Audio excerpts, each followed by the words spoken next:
வந்துச்சு சாமி. வந்துச்சு. இப்போ நிம்மதி இல்லையே சாமி. நிம்மதி இல்லை சாமி.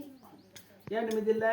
நிம்மதி இல்லை, என்னன்னு தெரியல சாமி. நான் சொல்றதெல்லாம் செய்யறேன், கும்பிடுறேன், வீட்லயே விளக்கு போடுறேன்.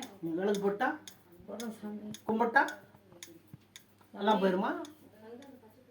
ஏண்டா சாமி நீங்க விளக்கு வச்சுட்டா போயிருமாலாம்? இல்லை சாமி.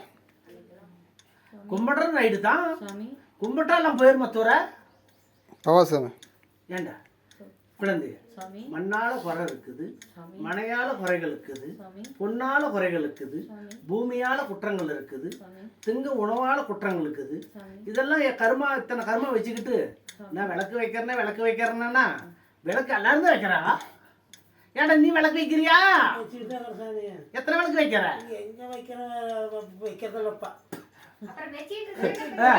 அப்படி அப்படி சொல்றேன்னு அப்படி எனக்கு தெரியாதுன்னு. நான் மலைக்கு போற நேரம் ஆகுது. அது அது அந்த மாட்ட சொல்லு.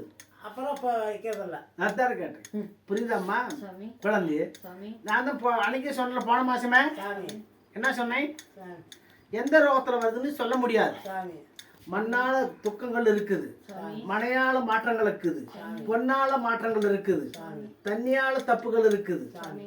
புரியுதா? பலவிதமான தோஷங்கள் உனக்கு ரெண்டாம் பக்கங்கள் இருக்குது.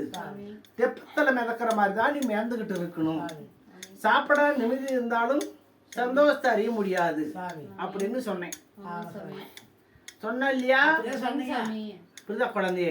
இரு பக்கமும் செஞ்ச கருமாகள்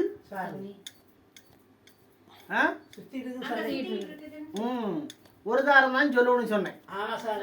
ஒரு மணி நேரம் வாக்கு சொல்ல என்னால முடியாது.